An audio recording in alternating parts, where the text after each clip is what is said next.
Finally, IPL সময়সূচী ঘোষণা হৈ গ'ল. IPL schedule has been announced.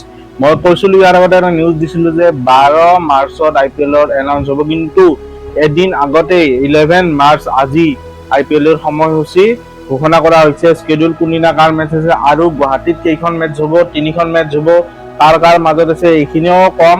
ভিডিঅ'টো লাষ্টলৈ আপোনালোকে চাই থাকিব. তো IPL মই কৈছোৱে যে 28 মাৰ্চৰ পৰা ষ্টাৰ্ট হ'ব আৰু টোটেল প্ৰথমতে 20 দিনৰ খেলৰ স্কেডিউল এনাউন্স হৈছে, প্ৰথম 20 দিনৰ, আৰু নেক্সট বাকি যিমান দিন হ'ব সেইখিনি পিছৰ এটা ডেটত সিলেক্ট কৰা হ'ব, কাৰণ ইলেকশ্যনো আছে. এতিয়া মই কওঁ যে ফাৰ্ষ্ট মেচ কাৰ আছে. তো 28 মাৰ্চত আছে RCB ভাৰ্চেছ SRH. এইখন আছে বেংগালুৰুত 7:30 PM. মই লগাই দিম সাইডত, আপোনালোকে চাই ল'ব. তাৰপিছত 29 মাৰ্চত আছে MI ভাৰ্চেছ KKR মুম্বাইত আছে. তাৰপিছত 30 মাৰ্চত আছে RR ভাৰ্চেছ CSK গুৱাহাটীত আছে. তো ইম্পৰ্টেণ্ট যে গুৱাহাটীত থকা মেচ কেইখনৰ মই যদি কথা কওঁ, 3খন মেচ এইবাৰ গুৱাহাটীত পৰিছে, আৰু ইম্পৰ্টেণ্ট হয় যে RR ভাৰ্চেছ CSK 30 মাৰ্চত এই মেচখন হ'বলৈ গৈ আছে গুৱাহাটীত 7:30 বজাত. গতিকে আমি মহেন্দ্ৰ সিং ধোনীক আমি দেখা পাম আকৌ এবাৰ. তাৰপিছত 31 মাৰ্চত আছে পাঞ্জাব কিংছ ভাৰ্চেছ GT. তাৰপিছত 1 তাৰিখে আছে LSG ভাৰ্চেছ DC. 2 তাৰিখে আছে KKR ভাৰ্চেছ SRH. 3 তাৰিখে আছে CSK ভাৰ্চেছ PBKS. 4 এপ্ৰিলত আছে DC ভাৰ্চেছ MI. এখন ডে মেচ হ'ব 3:30, আৰু 4 এপ্ৰিলতে আছে GT ভাৰ্চেছ RR 7:30. তো সেইদিনা ডাবল হেডাৰ আছে. তাৰপিছত আছে 5 এপ্ৰিলত SRH ভাৰ্চেছ LSG, আৰু এইখন আছে ৰাতি দিনৰ ভাগৰ মেচ, আৰু 5 এপ্ৰিলতে আছে RCB ভাৰ্চেছ CSK. এইখন হ'বলৈ গৈ আছে 7:30 বজাত, সেইদিনাও ডাবল হেডাৰ. 6 তাৰিখে আছে KKR ভাৰ্চেছ PBKS, আৰু 7 তাৰিখে আছে RR ভাৰ্চেছ MI.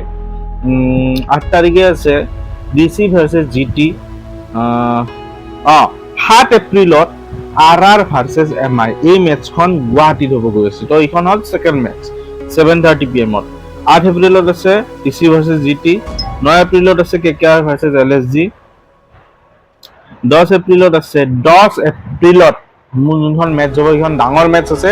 কিহৰ কাৰণে মই কৈছো, এই টিমটো আগতে গুৱাহাটীত মেচ খেলা নাছিল. তো এইবাৰ প্ৰথমবাৰৰ কাৰণে এই টিমটো আহিব. আপোনালোকে গেছ কৰিব পাৰিছেনে কোন আহিব গুৱাহাটীত? আহিবলৈ গৈ আছে বিৰাট কোহলি. মিনছ 10 এপ্ৰিলত RR ভাৰ্চেছ RCB আছে 7:30 PM গুৱাহাটীৰ বৰ্ষাপাৰা ষ্টেডিয়ামত মেচ. তাৰপিছত যদি মই কওঁ 17 নম্বৰ মেচ 11 এপ্ৰিলত আছে PBKS ভাৰ্চেছ SRH 3:30, আৰু 11 এপ্ৰিলত CSK ভাৰ্চেছ DC 7:30. সেইদিনাও ডাবল হেডাৰ. 11 এপ্ৰিলত LSG ভাৰ্চেছ GT, আৰু 12 এপ্ৰিলতে MI ভাৰ্চেছ RCB. সেইদিনাও ডাবল হেডাৰ মেচ আছে.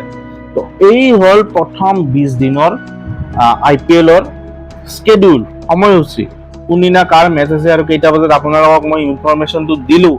আৰু যদি মই গুৱাহাটীৰ কথা, গুৱাহাটীৰ এইবাৰ 3খন মেচ পৰিছে. RR ভাৰ্চেছ CSK 30 মাৰ্চত এইখন প্ৰথম মেচ.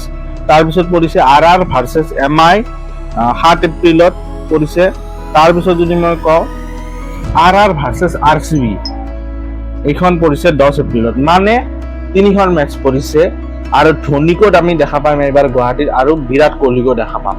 গতিকে আপোনালোকে এক্সাইটেড হৈ আছে নে নাই কমেণ্টত কওক. আৰু এনেকুৱা ধৰণৰ ইণ্টাৰেষ্টিং নিউজবিলাক বা খবৰবিলাক পাবলৈ বিভিন্ন ধৰণৰ খেল জগতৰ পৰা, ক্ৰিকেটিং ৱৰ্ল্ডৰ আপোনালোকে চেনেলটো ছাবস্ক্ৰাইব কৰি লওক. ভিডিঅ'টো ভাল পাইছে যদি শ্বেয়াৰ কৰক, লাইক কৰক. Thank U.